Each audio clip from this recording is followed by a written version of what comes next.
And welcome into the new and hopefully improved Schuster podcast. I'm David Schuster, and in just a moment, I'll be bringing in one of the best baseball writers in the city, Mr. Mark Gonzalez, who you can follow on Twitter at MD Gonzalez. We're going to talk, of course, about the Bears win today. We'll go into depth on that. We'll talk about baseball, especially with Mark, the Cubs and the White Sox. Mark, of course, covering both teams. Currently for the Daily Herald. Mark, of course, a longtime writer and a really, really good reporter for the Chicago Tribune. We got our walk down memory lane segment. We also have Stump the Gonzo today. Stump the Gonzo, some trivia questions at the end. And before anything else, let's start off with a trivia question for you, the audience, because we have 2 tickets to give away. 2 tickets for the Cubs game at Wrigley Field. That's coming up on Tuesday night. All you have to do is be the first person to get the correct answer. Send it on in. This is an interactive podcast, and we do hope to hear from all of you in any fashion. But all you have to do is answer this question, and the first one who does will get 2 tickets for the Cubs game on Tuesday night at Wrigley Field against the Cincinnati Reds. And Andrew Tarbill, who is our producer, will handle that. He'll get your information and make sure that you get those 2 tickets. So here's the question. Back in 1944, I know I'm going back a ways, but this is a famous trivia question. There was a young pitcher, 15 years old. He was the youngest pitcher in Major League Baseball history, and he pitched for the Cincinnati Reds. Of course, this is during the war, World War II, and that's why he pitched. Who are we talking about? The youngest pitcher in Major League Baseball history. He was just 15 years old, out of high school, and he pitched for the Cincinnati Reds. And he went on, after a while, to have a fairly distinguished career in Major League Baseball. So again, the first person who has that answer, just text it right in on our screen. We'll put it up eventually, who the winner is. And again, Andrew Tarbill, who is our producer, will make sure that you get those 2 tickets for the Cubs game coming up on Tuesday night against the Reds. One more time, the question is, for 2 tickets to the Cubs game, who is the youngest pitcher in Major League Baseball, 1944, for the Cincinnati Reds to pitch in the major leagues? All right, again, today in the Bears game. And there's our winner right there. That didn't take too long. Tom Hopkins is our winner. So Tom, Andrew will coordinate with you. I'll let Andrew do the particulars and get you those 2 tickets. So very good.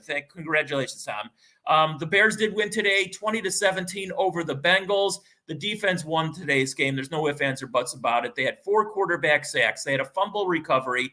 They did something I've never seen in football and may never see again. They had 3 interceptions on 3 straight plays by the defense. One of those being a pick 6 for touchdown by Roquan Smith. Robert Quinn with a sack. I think that equaled his total for all of last year.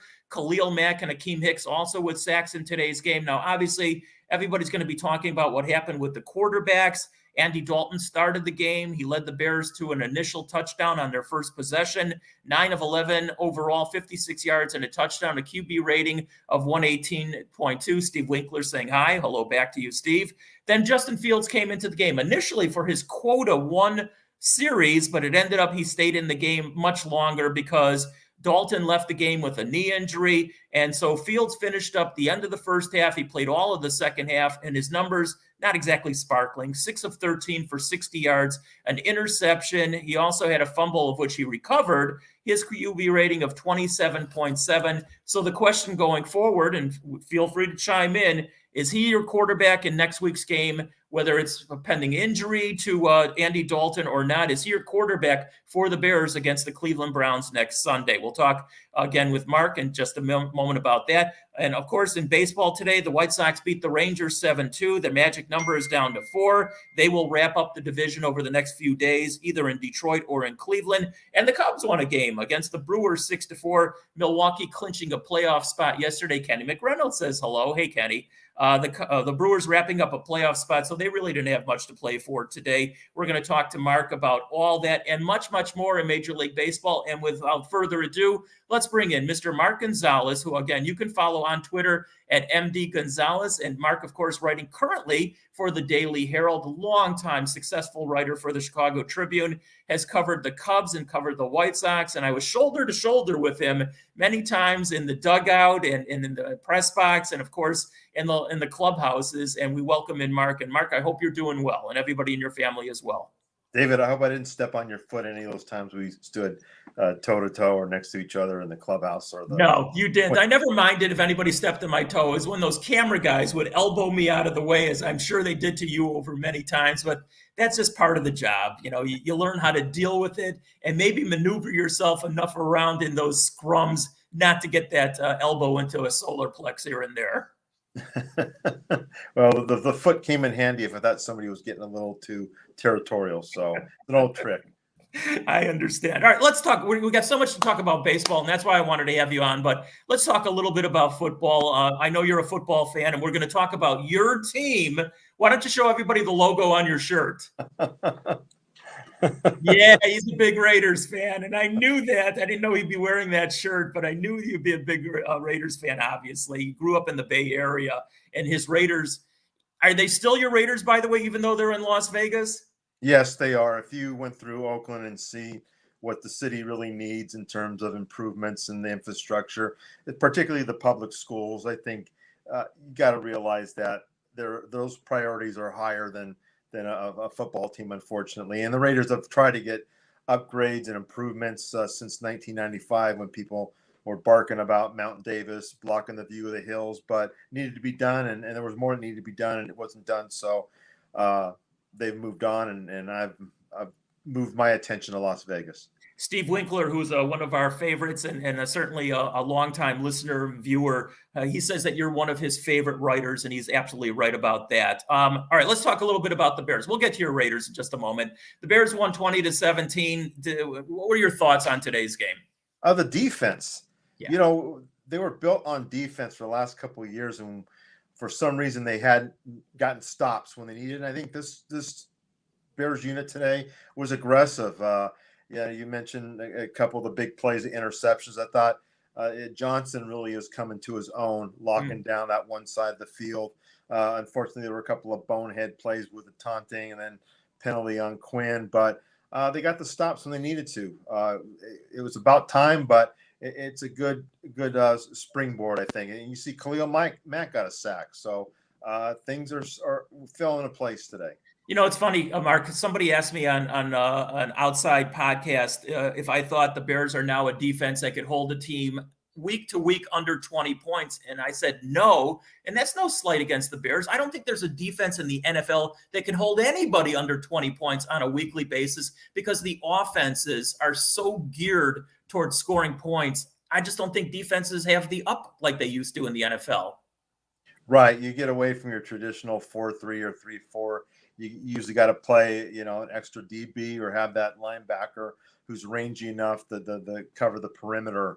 That's just the way it is now. If you keep a team to 20 points or much lower, it's a huge victory because it's just the way the NFL's gone toward a passing format the last 10 years. Yeah, absolutely. All right. The big story, or at least the story to many people, was the quarterbacks today. Dalton, like I said, led the Bears to an opening. That was really rare. The Bears scored on their first possession. How rare is that? Last year, they didn't even score in the first half, hardly ever. But anyway, he led them to an early touchdown. Then ultimately, he went out of the game with a knee injury. Fields came in. He finished the game. His numbers were not sparkling. Although he had one of the two biggest plays in the game when he scrambled for a first down late in the game, and that sort of cinched it. The Bears were able to run out the clock after that. He's 6 of 13. His QB rating was 27.7. It's not easy being a rookie quarterback, Mark, as you well know in the NFL. The other studs that in the first round, Trevor Lawrence has had 2 bad games as the number 1 overall pick. He had 2 interceptions and a QB rating of 37 today. Zach Wilson, who went number 2, had 4 interceptions and a QB rating of 37. It's a miracle it was that high. It's just not easy coming into the league, although they'll be talented for years to come, not right off the bat.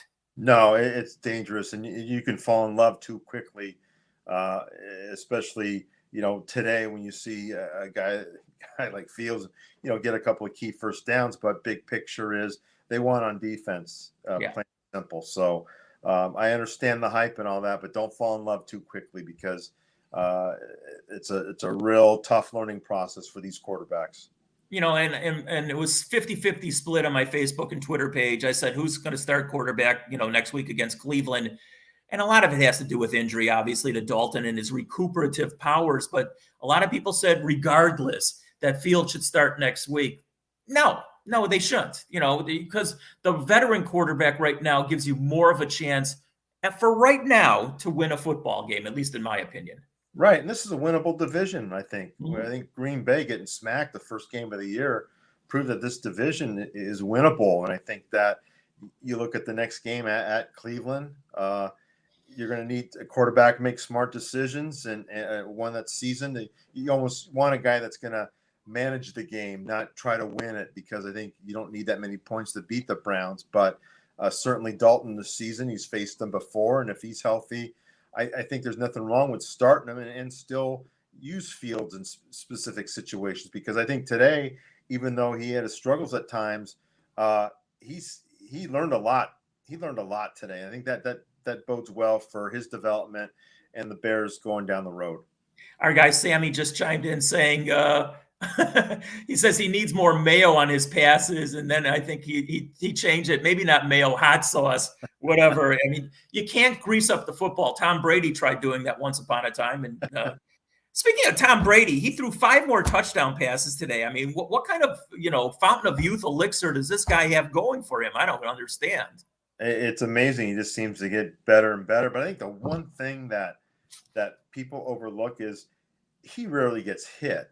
That's true. And he's got great protection. I don't want to take away anything from him, but his offensive line, wherever he's gone, I think deserves a lot of credit, because I can only remember one time he took a big hit, and unfortunately for him, it knocked him out for the season. But this guy has been blessed with having a lot of time to make throws, and he makes accurate ones. It's very rare when he makes a poor throw. And you're just seeing this guy, he just seems to be like a 28-year-old in his prime, because he just threads the needle so well. He always hits the open receiver, knows when to check down. He's playing as well as I think we've seen him in a long time, which is saying a lot. Yeah, and he's got a supermodel wife, but other than that, he's just an ordinary guy. I mean, whatever. Let's highlight just a few games before we get to baseball. Minnesota Vikings, K-fan up there. I'm sure there's people calling him, bitching about that team. They're 0-2. Arizona, there were 8 lead changes in that game. Talk about lead change numbers. 8 lead changes, Arizona winning 34-33, and Minnesota had a chance to win the game at the end and blew a 32-yard field goal. They're going to send that guy out of town with tar and feathers. Oh, if he gets that, okay, because I understand there are a lot of Viking fans down there that made the trip to Glendale, Arizona. It's kind of ironic that the game was decided on a missed field goal, because I believe Naughty by Nature played at halftime. So there you go. All right, and let's talk about your Raiders. One more game to talk about. And honestly, I'm surprised by this. I figure the Raiders coming off that really emotional win the other night, a shortened week, traveling from west to east, and that's always a hindrance for a lot of those teams out west. And they're 2-0 after beating, and Pittsburgh's not easy to beat it at Heinz Field, 26-17. A lot of credit to your Raiders. No wonder you're wearing that thing so proudly.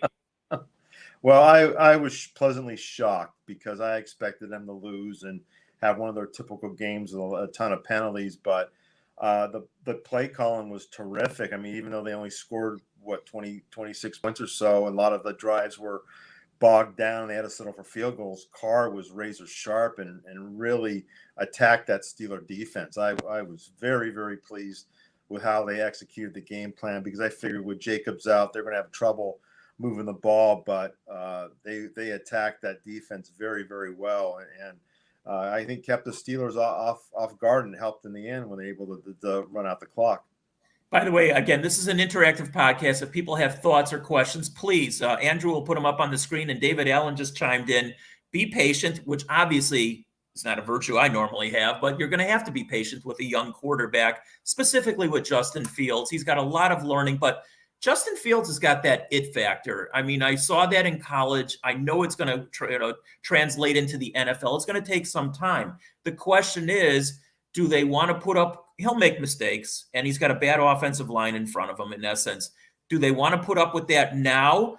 Like you said, Mark, it's a winnable division. Do they want to at least go with the veteran quarterback until maybe he has more of an injury than maybe he might already have, or he loses a game or two? So I still advocate starting the veteran quarterback, because he gives you, at least in my opinion, and I might not be right about this, he gives you a better chance of winning for right now. But time will tell going forward.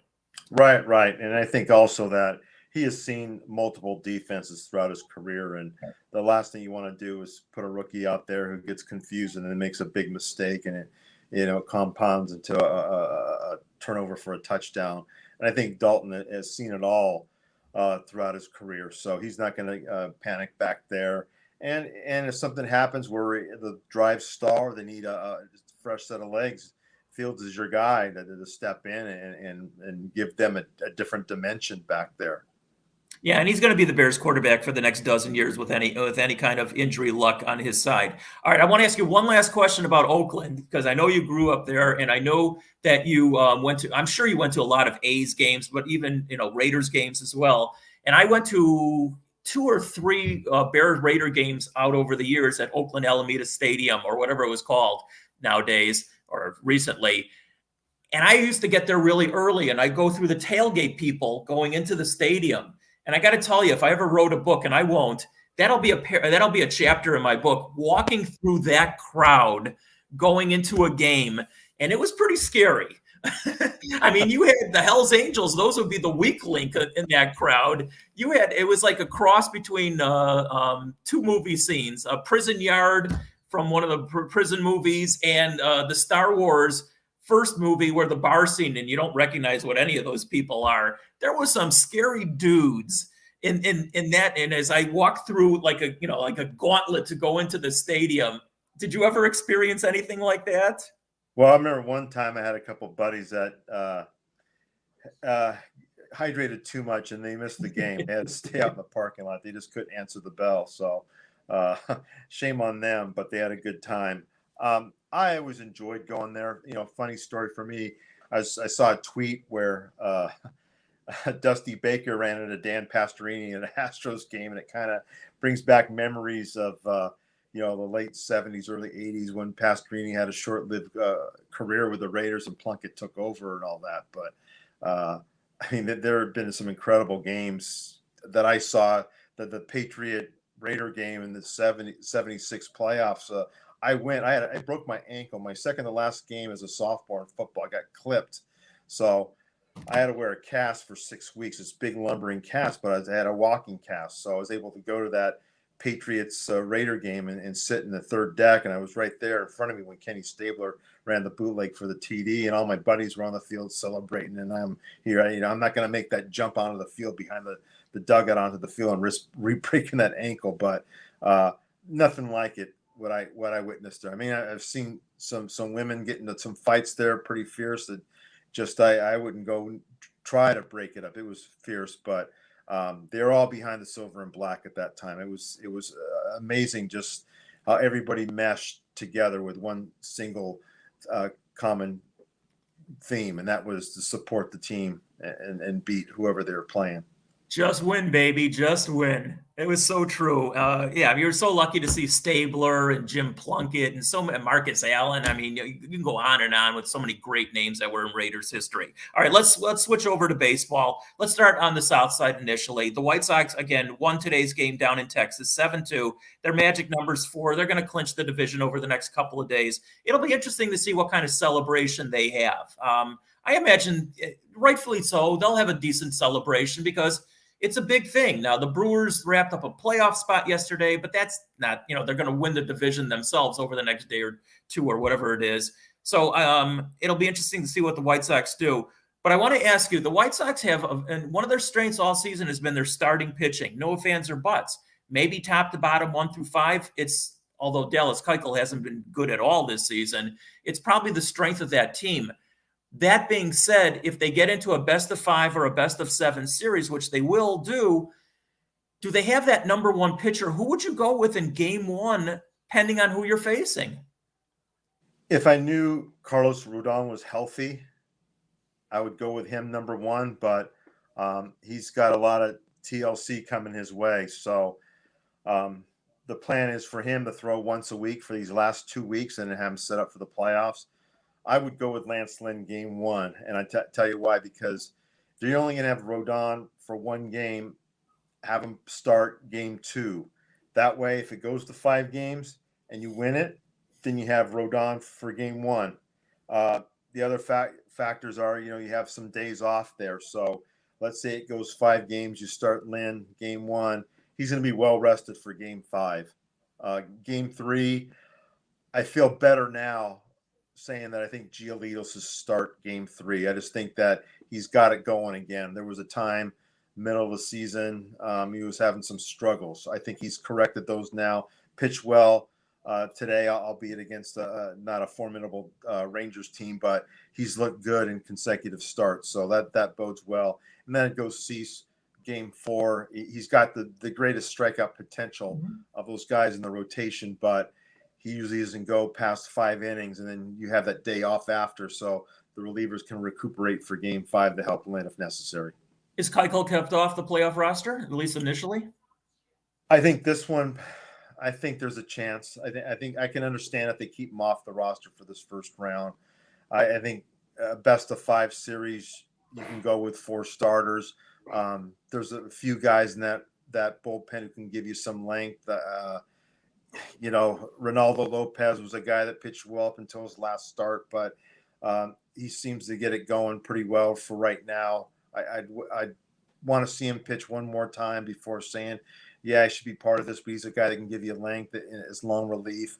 Kopech's give you 2 innings or so. Maybe there's one more guy give you some length there. So I wouldn't exactly rule out Keuchel, but Tony always manages to the key decision. He knows when it's time to pull somebody, when it's time to put somebody in there. So playoff situation wouldn't surprise me if you brought in a Kopech in the 5th inning if you needed a big out. So therefore, and with Keuchel, playoffs, you need guys with strikeout potential, and he pitches the contact quite a bit. I'm not sure that's a good plan, especially against an Astros team.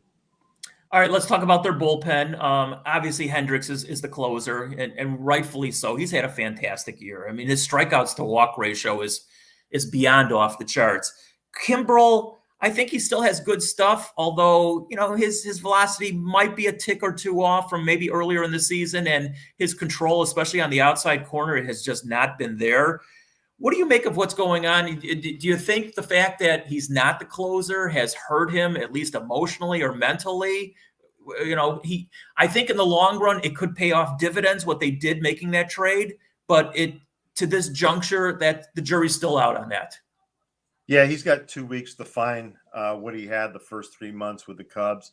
And he was so good that you just wondered when he hit that speed bump. And he didn't really hit it till shortly before he was traded, and then he's been inconsistent with the White Sox. And yeah, there's something to be said for not being the closer anymore, at least on a full-time basis. But I think more importantly, he's missed that having those 2 pitches that are close enough to the plate where the hitter's got to respect it. I think now you can see him laying off that breaking pitch quite a bit and kind of sitting on that fastball. So I think once he can get his breaking pitch around the zone and nibble off it quite a bit, then you'll see him, return to prominence. But he just pitched so well the first 3 months that you knew at some point he was going to, hit a puddle. And I think he's done that with the Cubs. And I think, Ethan Katz, their pitching coach, as he becomes more familiar with him, I think they'll straighten things out. But it's something to look out for these next 2 weeks.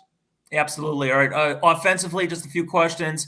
Luis Robert, I mean, I already call him a stud, and I think he's just scratching the surface of what ultimately he will be. I think eventually he's going to hit for power on top of hitting for average, which would make him a Triple Crown threat. And he's a gazelle in the outfield. I mean, talk about striking gold with this guy. It's like it's got to be one of the greatest international signings of all time. And I say that because, they got him for, I think, $31 million, which is chump change now, especially because this guy needed little seasoning in the minors, and he just hit the ground running. And he's the consummate 5-tool player. I mean, you see him run like a gazelle. Defense is solid. He can hit for power. His arm's fine. They're really blessed to have him in center field, and it's hard to believe that he missed a big chunk of the season due to that hip injury, but he's come back. And a lot of players have gotten hurt this year, but I give the White Sox medical staff a lot of credit for bringing this guy back to where you don't think twice about giving him extra rest, because he's done so well since returning. All right, and I want to talk about probably one of the most underrated stars in all of baseball. That's Jose Abreu. I mean, he was the MVP last year. He's not even being talked about. I mean, I take a look at the odds for the MVPs. He's not even in the top 10, which is a joke, because he's leading. He's currently tied for the American League RBI, which means he's tied for the Major League lead. His defense has gotten so much better. He's an RBI machine. He reminds me so much of Tony Perez from the Big Red Machine, that he just comes through consistently. I mean, he's been fantastic himself, and he doesn't get the credit that he gets credit, but he doesn't get the credit that a superstar should get. Yeah, that Tony Perez comparison is spot on. Just terrific, because Perez, he could smell that RBI, and Jose's the same way. He really adjusts to the situation.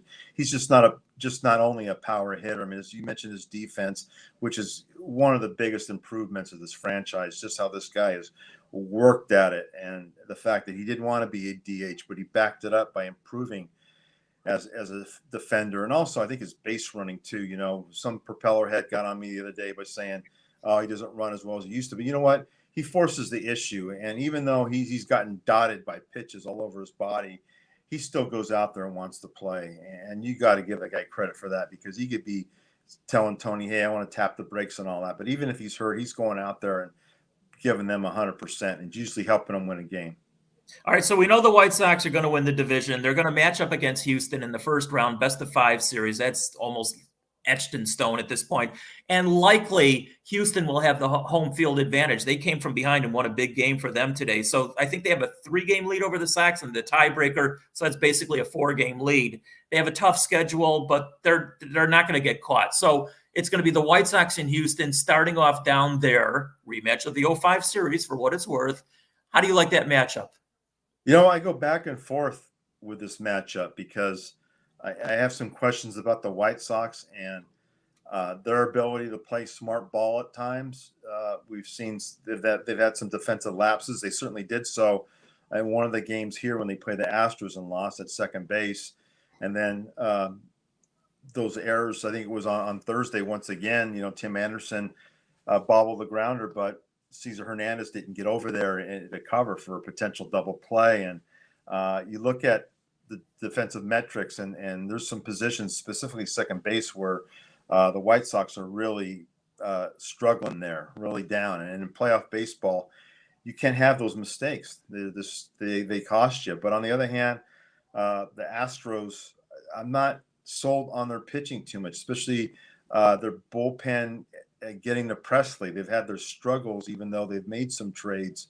And then also, you know, Zach Greinke, he's had to reinvent himself, but he's not the same Zach Greinke. He's really getting by sheerly on finesse, and he got lit up today by the Diamondbacks. So I initially was thinking the Astros could win this series.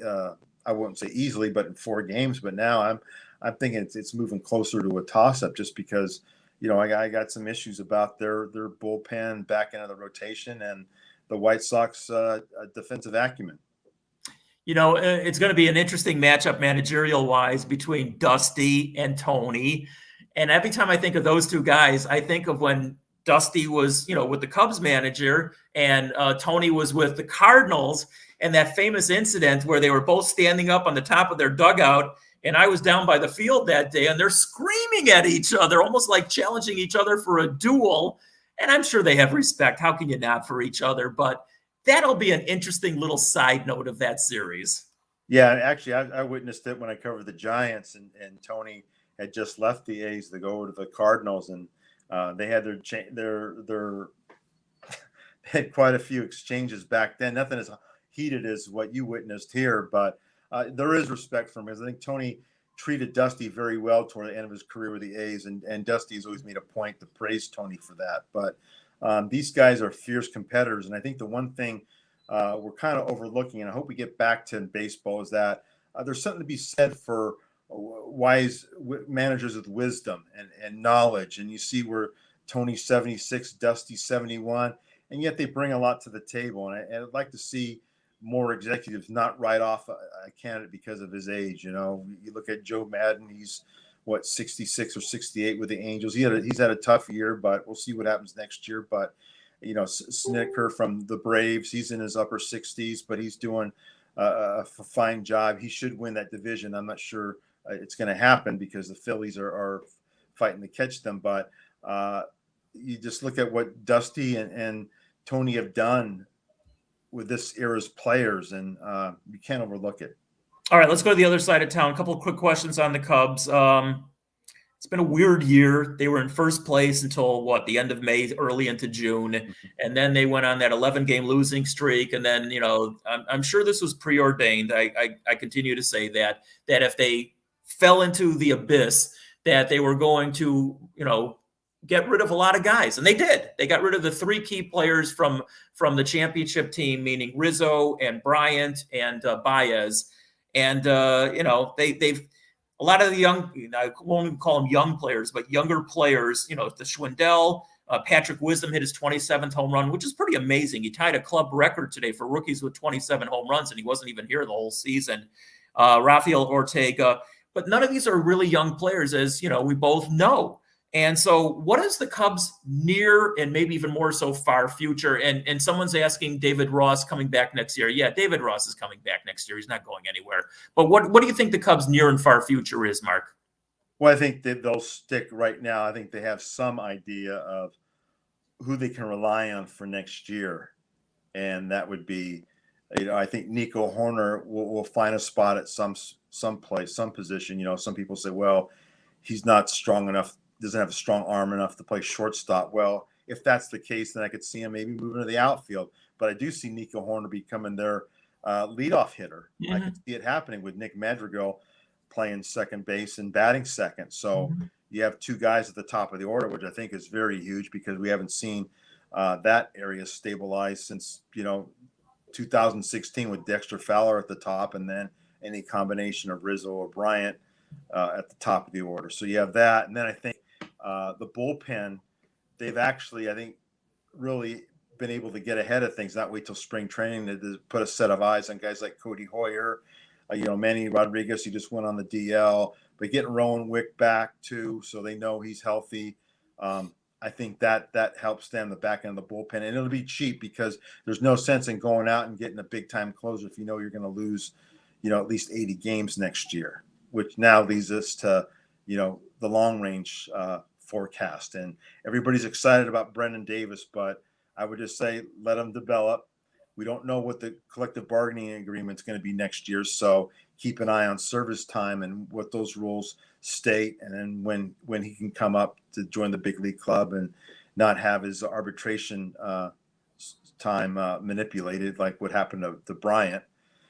And then we'll see what they do in the free agent market. I kind of think that they won't spend all their money on one big ticket guy. I think they'll spread it around. There's so many needs, you know. You also got to remember too, Wilson Contreras is going to be in the same position that Rizzo, Bryant, and Baez were in last year, entering the last year of his contract. We don't know if they're going to sign him to an extension, and we also don't know for sure how badly he wants to be here. He says he does, but if you look around and you don't make serious upgrades, then you got to wonder, you know, what's in it for me. So a lot of balls are juggling right now as it relates to the long-term future. But I think some of it will be related to the next CBA because I really just have a gut feeling that they won't pour a lot of their resources into one big ticket guy. Steve Winkler asked, is Javier Baez coming back? I'll answer that. No, he's not coming back. None of those three guys that were ushered out of town are coming back. Probably they don't even want to come back would be my guess. Baez is not going back to the Mets either. I think the New York people have had it with him. And I'm going to ask you about Baez, Rizzo, and Bryant in just a minute here. You know, some of the free agents, Freddie Freeman, Trevor Story. Freeman is likely going to re-sign with Atlanta. I don't know where Trevor Story's going to go. If you want a shortstop, a veteran shortstop, I guess you can go with him. I agree with you, Mark. I think they'll spend money, but like the Bulls never got that number one free agent, I got a feeling that's what's going to happen with the Cubs. They're going to get a lot of the secondary free agents and won't spend all the money that they'll have available.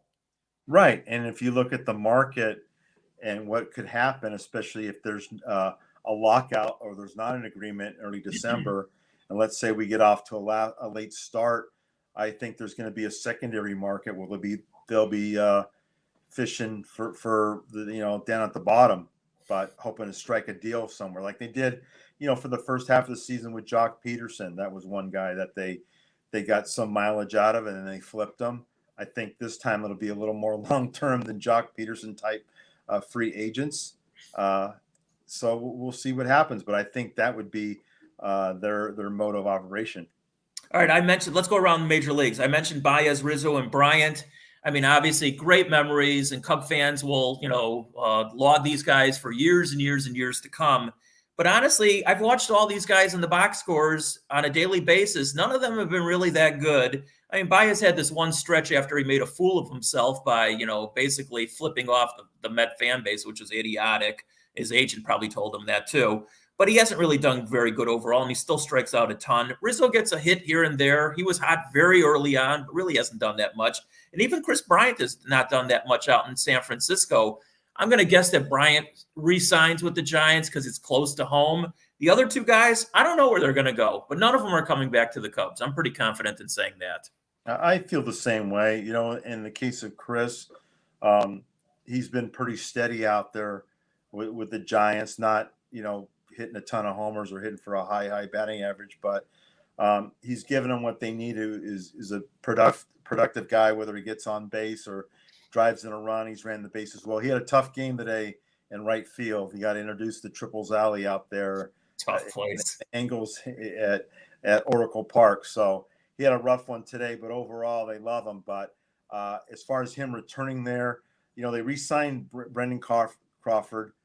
Good deal. He's been invigorated by what's gone on this year, but they still have two other guys they got to look after. One is Buster Posey, who's had his renaissance, and then also Kevin Gausman, who sort of hit a wall his last couple of starts, but for the most part has been very productive. So that leaves Chris, and I'm just kind of wondering what kind of money Chris will be commanding and whether it fits in the Giants' plans, because they do have the money.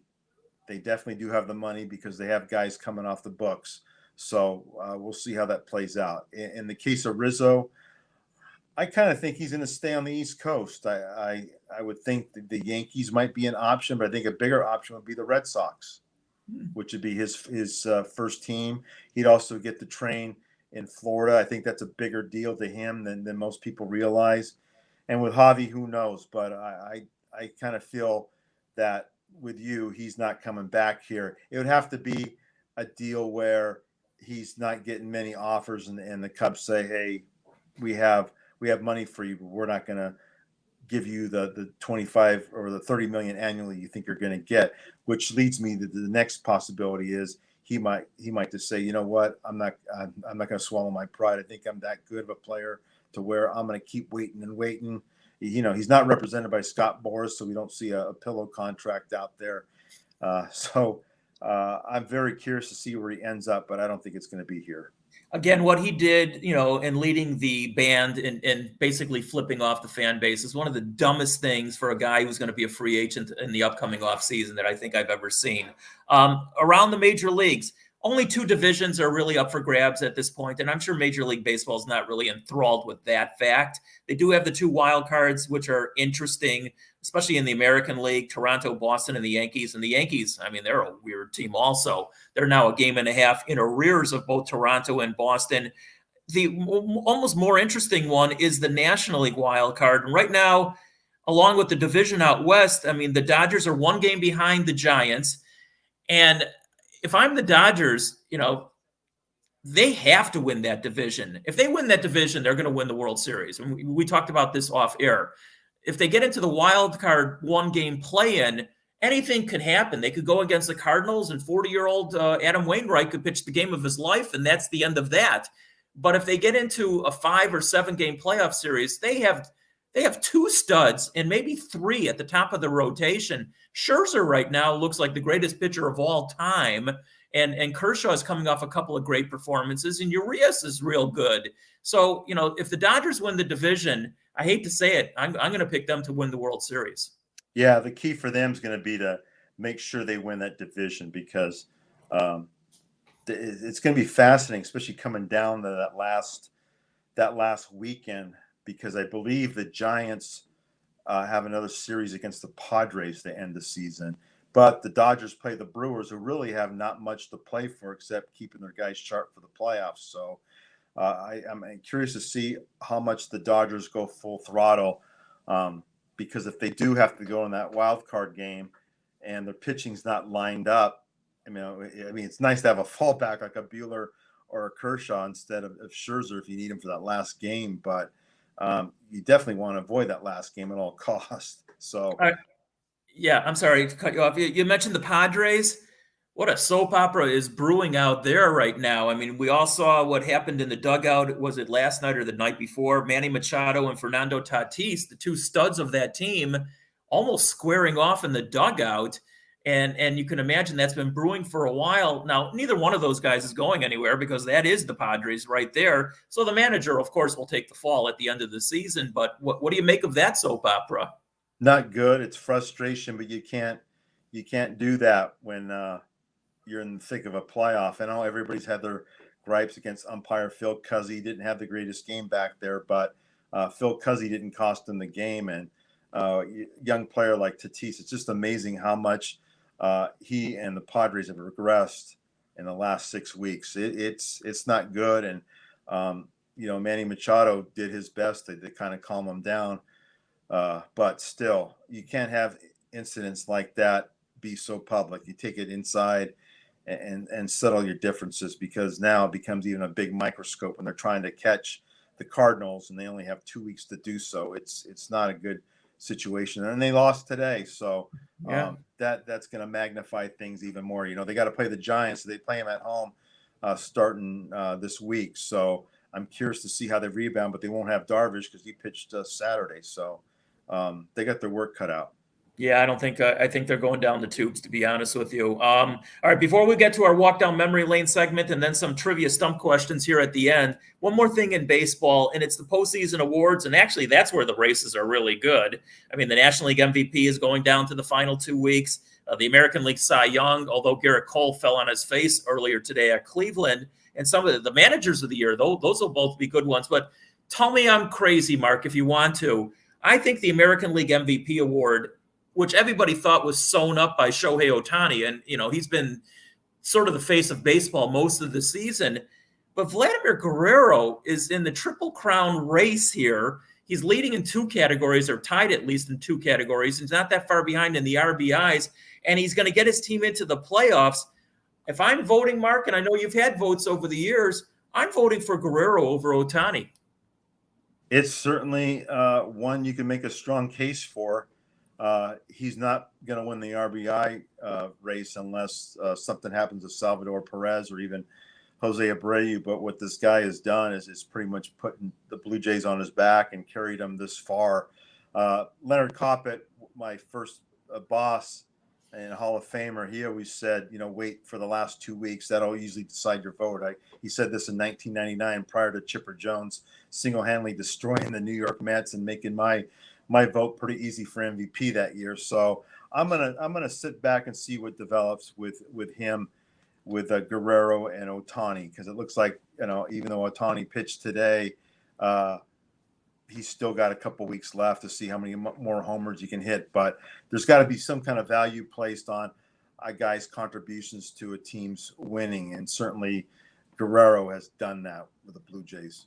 First of all, I've always said that the award is ill-named. If it's the MVP, it's Guerrero for sure. If it's Player of the Year, then obviously Ohtani would be right there in the running. I mean, Ohtani's not leading his team anywhere, and Guerrero is getting his team into the playoffs. So I've always thought that the award was sort of ill-named. All right, let's go to our walk down memory lane segment. And Mark, you and I could probably do this for the next 2 weeks straight with all the memories that we've had on both sides of town and around Major League Baseball. But I want to just do a general one. And I know that this is probably near and dear to you as well, because whether prior to games or during games or even sometimes after games over a beer 2 or 3, when you sit down and you talk to the scouts in Major League Baseball, that's where you really glean your information. And I know I have over the years, and some of the names that just creep into my head real quickly, and unfortunately all 3 have passed on. Jim Fregosi and Dick Tidrow and Gary Hughes. I mean, I would just sit there and they would be like the Pied Piper. I would just sit there and be enamored with not only the stories that they threw out there, but the information that you were able to get and then work off that, to do something in your own trade. And I'm sure that you will say the same thing.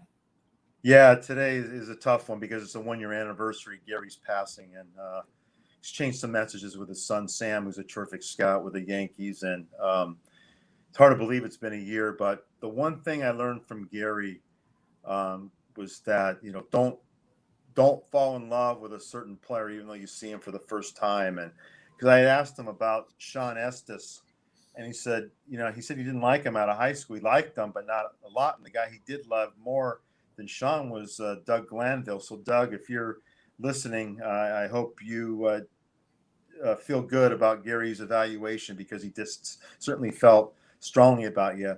With Jim Fregosi, his common theme was know your team better than anybody else, because if you don't know your team well and don't have the right value on your players, you're going to get burned.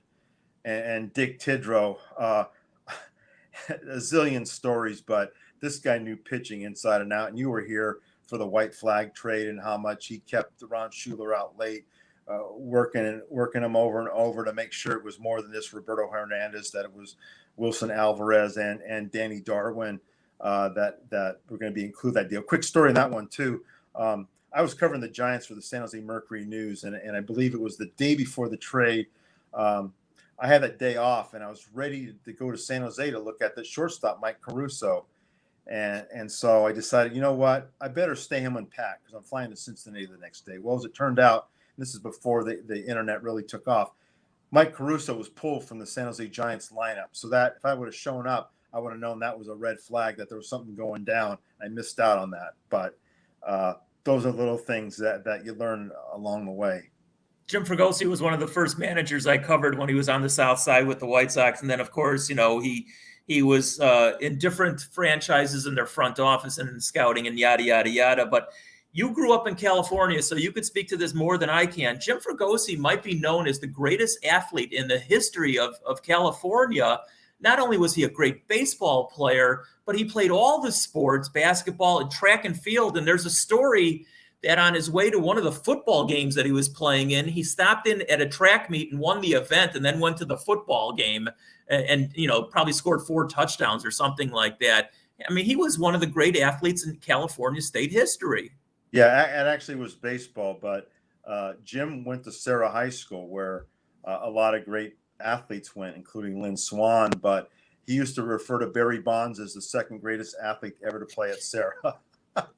And then he also played on the same team as Gary Hughes, and Gary was a left fielder. Jim was a shortstop, and Jim used to tell Gary, just put your back against the fence and I'll get everything in front of you. Okay. All right. Now let's go to our final segment here. And today we're calling it Stump the Gonzo. And I apologize in advance, Mark, because some of these questions might be going back when you were growing up in California, but you're such a baseball aficionado and an expert, if you will. So you might know these anyway, but I'm just going to throw them at you. These are Cubs and Sox questions for the most part. So we'll start right off the bat. Do you know who and people out there, this is interactive, so you can throw your thoughts up on the screen as well. The last Cub pitcher to lose 20 games in a season. Woo! Wow. Boy, was it somebody in the 90s? I think a little bit before that, I think. So it wouldn't be Anthony Young. No. Okay. No. It wouldn't be let's see, John Lieber did win 20. He didn't lose 20. That's correct. And let's see, Mark Clark, why not him? Wow, lose 20. He was a right-hander. And again, I might be unfair to you to ask some of these questions because you weren't here at the time. But I'll just give you the answer. And again, people can throw up their answers on the screen if they think they know them. Bill Bonham. Wow. Bill Bonham. Bill Bonham was the answer. Billy Bruin. I'm not really sure what year that was. All right, here's another one going a little bit further back. The last Cub pitcher to lose 20 in a season one year and then come back and win 20 the following year, which is a real rarity, by the way. Geez, so if Bill Bonham had to be before Bill Bonham. We're going back to the 60s on this one. Again, I apologize if this is too far back for you. Oh, boy. Let's see. Wouldn't have been Fergie. No. Okay. Wow. Before it's not Dick Ellsworth. It is Dick Ellsworth. Oh, wow. It's good. Hey, listen, I give you all the credit in the world for just coming up with the name. Wow.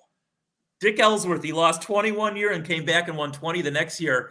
I can't think of too many pitchers in Major League history. Well, maybe way back, when guys threw every second or third day, maybe that happened more often, but not in recent vintage. So, yeah, Dick Ellsworth, very good on that one. Oh. All right, 1973, the White Sox had not one but two pitchers lose 20 games in a season. Wilbur Wood. That's one of them. Stan Bonson. That's very good, Mark. Very, very good. H. Yeah, man, very good. See, I said that. You know what? You're a baseball aficionado. Very good. George Hoffman says hello. Say hello to George, Mark. Hello, George. Hello, George. All right. All right. How about this one? The last time the White Sox had not one but two 20-game winners in the same season. Hint, they were a playoff team that year. So it would have been Jack McDowell and Alex Fernandez? No. I'd have to check those to see what they were, but that's not the answer. Lamar Hoyt. Yep, that's one. And Trout? No, somebody else on the staff, a right-hander. Oh, so that knocks out Floyd Bannister. Correct. Oh. You named three of the four guys in the rotation. Who was the other guy? I should know this. Howard Bolgatz has the answer. It's Richard Dotson. That is absolutely correct. Okay. All right, here's a real good trivia question. In the 80s, Mark, Rickey Henderson led the American League in stolen bases all but 1 year that decade. All but 1 year he led the American League. Who was the one guy the 1 year that Rickey Henderson did not lead the American League in stolen bases in the 80s? Who was it? You said American League? American League. Ooh, let's see. It wouldn't have been Tim Raines because he was at Expo. I'm going to take a wild guess and say it was Harold Reynolds. Yeah, your wild get. Oh, are you looking at my notes? Can they show up on screen? Mark, very good. Very, very, very good. I'm very proud of you. Okay. All right, let's keep going. I mean, I came up with some good trivia questions here. Got one for you. Okay, well, hold off on that because I'll fall on my face, no doubt. From 1983 to 1988, Tony La Russa had 5 rookies of the year out of a 6-year period. Who were the 5 rookies of the year that he managed, and who was the one that he didn't from 83 to 88? See, Walt Weiss. That's the hardest one. That's correct. Jose Canseco. Correct. Mark McGwire. Correct. Okay, now it gets fun. Let's see. White Sox. Oh boy, I should know these, and I'm stumped. Hold on. Rudy Law? No, Rudy wasn't. Rudy Law was. I loved Rudy Law as a base runner, but no, not Rudy Law. Okay, George, help me out. George just did. Can you see that on the screen? Thank you, George. I wouldn't have gotten that one. So Kittle was one. There's one other White Sox player 2 years after. Ozzie Guillen is correct. Okay. So he managed 5 out of 6 years. Kittle, Guillen, Canseco, McGwire, and Walt Weiss, which I thought was the hardest one. All right, in 84, who was the one that he didn't? 84. The Tigers won the World Series that year, but wasn't a Tiger. Probably somebody else. I would say, stump me. Alvin Davis. Oh, wow. Seattle Mariners, I'm pretty sure. Alvin Davis. Arizona State. Okay. All right, I got one more for you, and I'm going to keep this on the West Coast. Even though you hated the 49ers, I'm going to throw a 49er question at you. Who are the last 3 San Francisco 49ers to rush for 1,000 yards in a season? It's the guy from Miami. What's his name? Very good running back. Oh, why am I stumped on him? Very good running back. There we go. Got some help. Frank Gore. That's who I thought of. But And he's done it a bunch of times. Now there are two other guys who rush for 1,000 yards. Yes. I'll go down memory lane and say Roger Craig. Not Roger Craig. Okay. Let's see. Boy. Stumped on these. All right, I'll give them to you, because again, you weren't a 49er fan. If I would have said Raiders, I think you would have come up with them instantly. In 1904, in 2004, Kevin Barlow. Never would have got that one. Neither would I. Garrison Hurst in 2002. Right, so coming off a knee injury. Those were your three. All right, go ahead, make a fool out of me. What's your trivia question? Okay, Ted Simmons, recently inducted to the Hall of Fame. He caught 5 Hall of Famers. Name them. Oh, boy. I'm not going to get all 5, that's for sure. I'd be lucky if I get one. Simmons, did he catch Carlton? Yes. Did he catch Gibson at the beginning of his career? Okay. He was also in Atlanta, so let's see. Who in Atlanta? Did he? I don't think he did Maddox, did he? No. All right, so he wouldn't have done any of those guys. He wouldn't have done either Smoltz or Glavine then either. No. Necro? No. No. Remember, Necro went to the Yankees. Okay. Well, I got 2. I'm happy I got 2. That's usually what I did on my, in my high school tests. What are the other 3? I'll give you a hint. Former Cub. Former Cub. Oh, did he do Fergie? No. Former Cub. Ooh. Got one of them. Raleigh Fingers. Yes. Okay. What was he out in Oakland? Sutton, yeah, but it wasn't. Yeah, this guy did pitch for the A's, but it wasn't. He didn't. Simmons didn't play for the A's. So you got two to go. Catfish? No. Holtzman?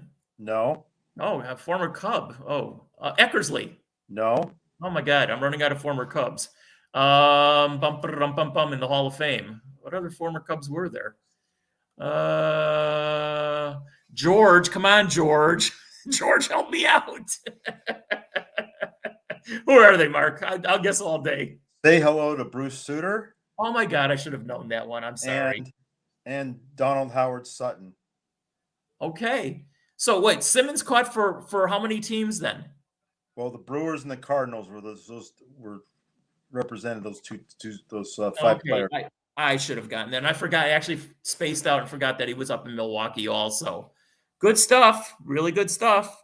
All right, I got one more for the heck of it. It's a basketball one. Are you up for a basketball question? Sure. Okay. The Houston Rockets initially were the San Diego Rockets. Who was their very first draft pick? John Block. No. John Block was up in Milwaukee. I remember him too. Wasn't Calvin Murphy, was it? Nope. Elvin Famous Hayes? name. I'm sorry? Elvin Hayes? No, it wasn't Elvin. Of course, he was. I think he initially was in San Diego, yes, but it wasn't him. Yeah, I'll tell you, it was a very, not only fairly famous player, but more so famous coach, and now front office, very successful executive.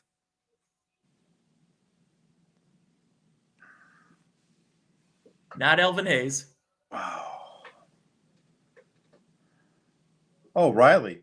That's correct. Pat Riley was the very first pick of the San Diego Rockets. And I didn't know this, Mark, but actually Pat Riley was also drafted in the NFL by the Dallas Mavericks. Apparently he was a good wide receiver, I guess in high school. I don't know. Yes, terrific athlete. My brother-in-law spent some time with him at the University of Kentucky. They had a good time there. Absolutely. I'm sure they did. And it wasn't going to class, by the way. Hey, Marco, we'll look forward to seeing you. I really appreciate you doing this. It was a lot of fun this last hour, talking over the Cubs, the White Sox, the Bears, the trivia questions, walk down memory lane. It's been a lot of fun. I greatly appreciate you doing this. Had a blast anytime. Okay, Mark, I'll see you at the ballpark very shortly. And to everybody else, I'll see you folks next week. Have a great week, everybody. Thanks for listening.